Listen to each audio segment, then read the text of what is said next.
What would you do if someone tried to erase you from your own home? If, overnight, the life you had built, the property you legally owned, and the peace you had finally found were all stolen from beneath you, not by brute force, but by a system so meticulously designed to strip you of your rights that by the time you realized what was happening, it was almost too late? Evelyn Carter had spent her entire career fighting for other people. As a corporate attorney, she had gone head-to-head with ruthless executives, uncovered loopholes that saved businesses from bankruptcy, and battled against contracts designed to squeeze the powerless into submission. She had spent years protecting others. But when her own life began to unravel, she hadn't seen it coming. Her marriage had ended in a slow, bitter implosion. The kind where every conversation became a legal negotiation, where love turned into leverage, and where a divorce settlement felt less like closure and more like a tactical defeat. When the dust settled, she was 47, single, exhausted, and completely uninterested in ever stepping foot inside a courtroom again. So when she found the lake house, it felt less like a purchase and more like a rescue mission, except, for once, she was the one being saved. The property wasn't perfect. The paint was peeling, the plumbing groaned like an old man waking up too early, and the previous owner, Rick Dalton, had clearly neglected it in his later years. But the moment Evelyn stepped onto the porch and looked out over the still, glassy water, she knew. This wasn't just a house. It was a retreat, a shield, a second chance. She finalized the purchase without hesitation. No agents. No middlemen. No ambiguity. She handled the contracts herself, ensuring every signature, every clause, every legal safeguard was airtight. Rick had barely said a word when they met to finalize the deal, just handed her the keys with a tired smile and a parting remark that seemed inconsequential at the time. This place has a way of holding on to people who respect it. I hope it gives you what it gave me. At the time, she thought he meant peace. It would take her far too long to realize what he really meant. The first sign that something was wrong came on a crisp autumn morning, just as the mist was starting to rise off the lake. Evelyn was in her kitchen, savoring the rare pleasure of a slow, quiet morning, no emails, no court filings, no client emergencies, when she noticed movement outside her window.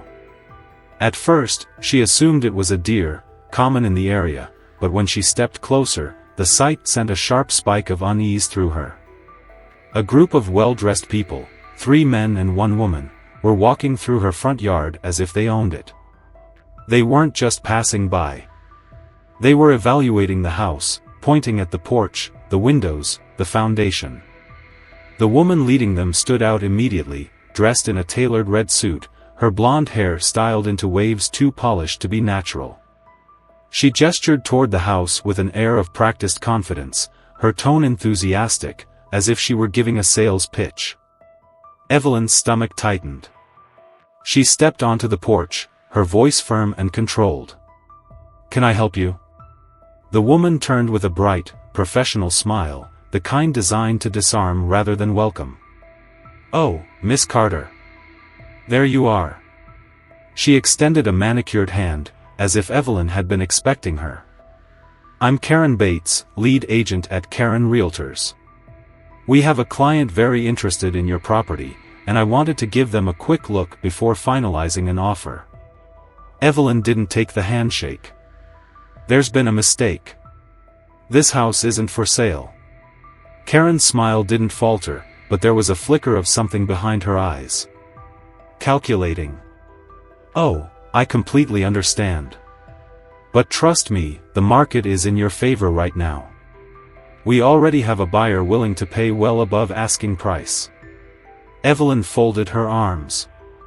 "That would be impressive, considering there is no asking price." Karen let out a light, practiced laugh, the kind meant to soothe rather than amuse. "I see what's happening here. You must not have been informed. The previous owner had an agreement with our agency, exclusive listing rights for this property. We've been handling all the legal matters, and I assure you, everything is in order." Evelyn's patience snapped. "That's impossible. I handled the sale directly with Rick Dalton. The contract is final, and there was no agreement with any real estate agency. Whatever you think you're entitled to, you're wrong. Now, get off my land." For the first time, Karen's smile wavered. But only slightly. She turned to the man beside her, a middle-aged businessman in a navy suit, and gave him a sympathetic, almost patronizing look. "I'm so sorry for this confusion. Why don't we head back to the office, and I'll sort everything out?" The man nodded, clearly eager to leave, but Karen lingered a moment longer, her gaze locked onto Evelyn's, too controlled to be casual. Then, with a final, almost pitying smile, she said, "I understand that change can be difficult, Miss Carter. I truly hope you'll reconsider. This could be a very profitable opportunity for you." Evelyn didn't respond. She simply stood her ground, watching as Karen turned and walked back to her sleek, black SUV. Only after the vehicle disappeared down the road did Evelyn let out the breath she hadn't realized she was holding. Something was wrong. Karen hadn't acted like someone who had made a mistake. She had spoken with certainty, with authority, as if she truly believed she had a claim to the house. And the way she had lingered, watching, waiting, sent a chill through Evelyn's spine. She had spent years dealing with corporate manipulation, sitting across from executives who smiled while they twisted contracts into weapons. She knew when someone was playing an angle. And Karen Bates? Karen was playing something much bigger than a simple real estate listing. The next morning, before Evelyn could even finish her coffee, the second attack came. The deep rumble of an engine broke the morning stillness, and when she stepped outside, a white truck was pulling up her driveway. Two men in work boots and utility vests climbed out, one carrying a clipboard, the other already reaching for a measuring tape. They barely acknowledged her as they walked toward the house with the casual confidence of men who believed they had every right to be there. Evelyn strode toward them, her voice sharp and controlled. "Excuse me. Can I help you?" The man with the clipboard barely glanced up. "We're with the site inspection team. Just doing the preliminary assessment before renovations start." Evelyn's grip on her coffee mug tightened. "Renovations," she repeated, forcing her tone to remain even. "There are no renovations scheduled for this house." The second man, the one with the measuring tape, let out a short, humorless chuckle. "You might want to take that up with your agent then. We got the work order yesterday." Evelyn took a step closer, placing herself directly in their path. "Listen to me very carefully," she said, lowering her voice just enough to demand attention. "This property is mine. No one has permission to be here, and there are no scheduled renovations. Whatever paperwork you've been given is either fake or misfiled. So unless you want to be charged with trespassing, I suggest you leave. Now." The man with the clipboard hesitated. His eyes flicked between Evelyn and his partner. For a moment, she thought they might push back, argue their case. Then he exhaled sharply and muttered under his breath, "Fine. But we're still getting paid for this visit." They climbed back into the truck and drove off, leaving fresh tire marks in the gravel. Evelyn didn't wait. She went inside, dug out the business card Karen had so graciously offered, and dialed the number. It rang twice before the familiar, falsely cheerful voice answered. "Karen Bates speaking. How can I help you today?" Evelyn didn't bother with pleasantries. "Call off whatever scam you're trying to run, Karen." There was a beat of silence.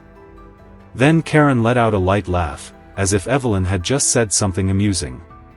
"Oh, dear. I'm afraid I don't know what you mean." Evelyn's fingers gripped the phone tighter. "You sent a construction crew to my house this morning. They showed up claiming there were scheduled renovations. This is the second time in 24 hours that someone has come onto my property under false pretenses. If I see one more unauthorized person setting foot on my land, I'll be filing trespassing charges." There was a pause, longer this time. Then Karen's voice came back, smooth and composed. "Oh, Evelyn, I think there's been a misunderstanding. My team must have assumed everything was already squared away. I'll make sure it doesn't happen again." Evelyn exhaled slowly, controlling the simmering rage in her chest. "There is no agreement. There is no deal. This property is mine, and I have no intention of selling. Stay the hell away from my house." Another pause. Then, in a voice so smooth it was almost chilling, Karen said. "Crystal clear." The line went dead. Evelyn stared at her phone. This wasn't over. Not even close. The next morning, Evelyn woke to find a "for sale" sign staked into her front yard. Bold, professional, and clearly not a mistake, the sign bore Karen Realtor's logo and contact information, along with an outrageous claim, "showings by appointment only." Evelyn stared at it for a long moment, her heartbeat slow and deliberate, like the ticking of a countdown clock. Karen wasn't just playing games anymore. She was making a statement. Without hesitation, Evelyn marched down the steps, gripped the wooden stake with both hands, and yanked hard. It barely budged. Whoever had installed it had driven it deep into the ground, as if expecting resistance. Grinding her teeth, she adjusted her stance, braced herself, and pulled again, this time with every ounce of strength she had. The wood groaned, then finally gave way, sending her stumbling backward. She caught herself, tossed the sign onto the gravel, and, with one violent snap over her knee, broke it in half. Her phone was already in her hand before she had even registered dialing the number. Karen answered after the first ring, her voice infuriatingly bright and composed. "Karen Bates speaking. How can I help? Get your garbage off my property." A pause. Then Karen's tone shifted, adopting a patient, condescending air. "Oh, Evelyn, I was just about to call you. There must have been some confusion with our listings department. I'll have that sign removed right away." Evelyn felt her jaw tighten. "It's already gone. And if another one shows up, I won't be calling you, I'll be calling the police." Karen let out a small, exasperated laugh, the kind that suggested Evelyn was being unnecessarily difficult. "Oh, sweetheart, there's no need for that. We're all professionals here. I'd really hate for this to get messy." The way she said it, calm, almost bored, made something in Evelyn's chest tighten. She forced herself to stay steady. "There is nothing to discuss. I don't know what kind of scam you're running, but I'm not playing along.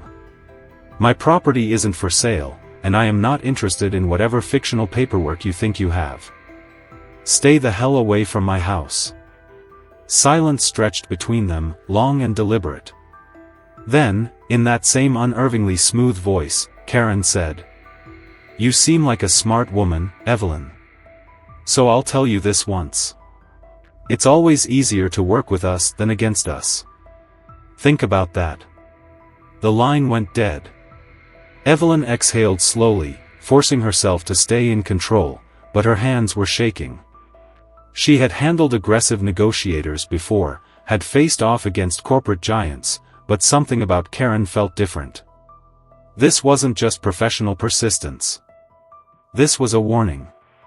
That night, she locked every door and window twice, even though she had no reason to believe Karen would escalate beyond petty intimidation. Still, something gnawed at her, a quiet but insistent voice whispering that this wasn't over. She wasn't wrong. The next morning, before the sun had fully risen, she was jolted awake by a noise she couldn't immediately place, metallic, rhythmic, deliberate. She sat up, still groggy, the room steeped in darkness. Then it came again. A heavy, echoing clang. Dread curled in her stomach before she even reached the window. A moving truck sat at the edge of her driveway. 3 men in blue uniforms were unloading furniture, chairs, tables, a large sectional sofa, all of which they were carrying toward her house as if they had every right to be there. A 4th man, older, dressed in khakis and a button-down, was directing them with crisp, efficient gestures. Evelyn was out the door before she even thought to grab a coat. "Hey," she shouted, storming toward them. "What the hell do you think you're doing?" The older man turned, offering a polite but impersonal smile. "Morning, ma'am. You must be the seller." Evelyn stopped short, her brain struggling to process the absurdity of the situation. "The what?" The man gestured toward the truck. "We're with Lexington Movers. Here to transfer the furniture for the new owners." There was a long beat of silence before Evelyn forced herself to speak. "There are no new owners. This house isn't for sale." The man frowned, glancing down at his clipboard. "That's not what our paperwork says." He flipped to the top page and read aloud. "Work order for property transfer, Kings Lake Road. Signed by Karen Realtors. Seller approved for expedited removal." Evelyn's pulse hammered in her ears. "That paperwork is fraudulent." The man looked at her with polite skepticism, as if he wasn't quite sure whether to believe her. "Look, lady, we're just doing our job. If there's been a mistake, you need to take it up with your agent." "She's not my agent," Evelyn snapped. "And if you or any of your guys put so much as one box inside my house, I will have every single one of you arrested for trespassing and attempted burglary. Do I make myself clear?" The movers exchanged wary glances.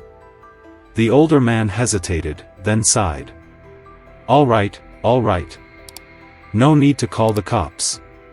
We'll take it up with the agency." Evelyn didn't move until the last piece of furniture was hauled back into the truck and the vehicle finally rumbled away, kicking up a cloud of dust as it disappeared down the road. The moment she was inside, she called Nate Reynolds. "This isn't just real estate fraud anymore," she said the second he picked up. "They just tried to move someone into my house." Nate let out a low whistle. "That's bold. Too bold. Which means they're confident." Evelyn clenched her jaw, anger rising like a slow burn. "They had movers. Contracts. Paperwork with my address on it. If I hadn't been here, they would have walked right in and started setting up shop." Nate exhaled slowly. "All right. We need to shut this down immediately. First step, I'll file a cease and desist letter. Legally, they're already on thin ice, but we need to put them on record before we escalate." Evelyn felt a sharp pang of frustration. "And what happens when they ignore it?" "Then we hit them with legal action. Hard and fast." His voice was firm, but there was a thread of concern beneath it. "Evelyn, I need you to be careful. These people aren't just aggressive. They're operating outside the law. That makes them dangerous." Evelyn tightened her grip on the phone, staring out the window where the truck had been minutes ago. "I know." She could feel it, deep in her gut. Karen had pushed her. Now, Evelyn was ready to push back. Evelyn didn't sleep that night. Every creak of the house, every whisper of wind against the trees outside, sent a pulse of adrenaline through her veins. She had triple-checked the locks, armed the security system, and positioned a wooden beam against the front door, a makeshift barricade. She wasn't just protecting her home, she was defending her right to exist in it. By morning, she was running on little more than caffeine and determination, but her focus was razor-sharp. Nate had already drafted the cease and desist letter, set to be delivered to Karen's office within hours. It should have been enough to send a clear message. But Evelyn knew better than to assume this would stop. And she was right. A call from the county recorder's office came just after noon. A woman's voice, polite but hesitant. "Miss Carter, I just wanted to verify that you were aware of the pending zoning reassessment on your property." Evelyn's grip on the phone tightened. "I'm sorry, what?" The woman hesitated. "We received a request for reclassification from a commercial real estate firm. They're petitioning to have your property designated for redevelopment." The blood drained from Evelyn's face. Which firm? Karen Realtors. A cold rage settled into her bones. On what grounds? The woman clicked her keyboard a few times, scanning the records. It doesn't specify. It just states that the property is under review for reassignment. Evelyn forced herself to breathe. This wasn't just intimidation anymore. This was a direct attempt to rewrite reality, to erase her ownership entirely. She stepped back, already calculating her next move. I need a certified copy of my deed. Today. The woman nodded, printing out the necessary forms as Evelyn pulled out her ID. As soon as the papers were in her hands, she left, dialing Nate before she even reached her car. They flagged my house for reassignment. There was a long silence. Then, in a low, furious voice, Nate said, "That's not just fraud, Evelyn. That's a goddamn felony." She stared at the official stamp on the deed in her hands. So what do we do? We fight back. But Evelyn already knew, Karen wasn't going to wait for that. That night, just past midnight, the motion sensors tripped. The floodlights snapped on, casting harsh shadows across the yard. Evelyn moved to the window, heart hammering. A black SUV sat at the edge of her driveway. The driver's side door opened. A man stepped out, not Karen, someone else. Tall, broad-shouldered, the kind of presence designed to intimidate without speaking a word. He didn't approach. He just stood there, looking up at the camera mounted near the porch. Watching. Waiting. Evelyn reached for her phone and dialed 911. There's an unknown vehicle on my property. The driver is loitering outside my house. I need an officer dispatched immediately. The dispatcher assured her a unit was on the way. Evelyn stayed by the window, never breaking eye contact with the man in the driveway. He stayed there for exactly 3 minutes, then, as if satisfied, climbed back into the SUV and drove off, tires crunching over the gravel. By the time the sheriff's deputy arrived, the vehicle was long gone. But Evelyn had footage. Security recordings of the SUV, of the man making his silent, calculated threat. Karen had just escalated her tactics. By morning, Evelyn had filed a formal police report. But when she stepped outside, hoping for a moment of calm, her breath caught in her throat. A large, bold-lettered eviction notice had been staked into her front yard. Not just a sign, an official-looking document, stamped with Karen Realtors' logo, declaring that the property was now legally under review and that the current occupant was to vacate immediately. Evelyn didn't hesitate. She grabbed her phone and took photos from every angle, documenting the latest violation in Karen's relentless campaign of fraud and harassment. Then she yanked the stake out of the ground and hurled it onto her driveway, the plastic sign cracking against the pavement.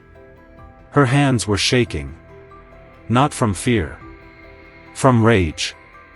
Karen wasn't just trying to push her out. She was trying to erase her completely. By the time Evelyn arrived at Nate's office, she had already mentally assembled every piece of evidence she had against Karen, every forged document, every fraudulent listing, every attempt to manipulate the system. She dropped the flash drive onto his desk. They sent someone last night. Nate plugged in the drive, watching the footage with growing disgust. The SUV, the man, the silent intimidation. Then he leaned back in his chair, crossing his arms. They're escalating fast. Evelyn nodded. Then it's time we do the same. Nate exhaled, then gave a slow, grim nod. All right. Let's hit them where it hurts. Evelyn had spent weeks under siege, watching as Karen tightened the noose around her. But Karen had made one fatal mistake. She had underestimated who she was up against. The courtroom was colder than Evelyn expected, the kind of sterile, polished environment designed to keep emotions in check. But there was no controlling what she felt as she watched Karen Bates walk in, her posture still too confident for someone whose empire was crumbling beneath her feet. She didn't acknowledge Evelyn, didn't even glance her way, but Evelyn saw the tension in her shoulders, the stiffness in her steps. The hearing was brutal and efficient. Nate laid out every fraudulent move Karen had made, from the forged eviction notices to the tampered property records. Then came the whistleblower statement, a former employee of Karen Realtors, willing to testify that the agency had been systematically manipulating property records, intimidating homeowners, and fabricating ownership disputes. Karen tried to maintain control, weaving a story about miscommunications, clerical errors, and unfortunate oversights. But the evidence was overwhelming. She had built her entire career on controlling narratives, on wearing down opposition until they had no fight left in them. But Evelyn wasn't like the others. The judge didn't even deliberate for long. Karen Realtors was issued an immediate cease and desist. All actions involving Evelyn's property were permanently revoked, and worst of all, for Karen, at least, the case was referred for criminal investigation. Fraud, document tampering, and conspiracy to commit real estate theft. Karen walked out of that courtroom with nothing. No power. No legal claim. No empire. And Evelyn? She walked out with her house, her dignity, and her freedom intact. Days later, the headlines started rolling in. Karen Bates exposed in real estate fraud scandal. Former clients came forward, people who had been tricked into signing away their homes, believing they had no choice. Investigations piled up, and within weeks, Karen's entire firm collapsed under the weight of lawsuits and criminal charges. Evelyn had won. But she wasn't naive. A week after the court ruling, an unmarked envelope appeared in her mailbox, slipped in during the dead of night. Inside was a single sheet of paper, typed in a cold, impersonal font. You think you've won. You haven't. You were just lucky. One day, that luck will run out. Evelyn exhaled slowly, folded the letter in half, and walked to the fire pit at the edge of her yard. She struck a match, watched the flames curl around the paper, watched it turn to nothing but ash.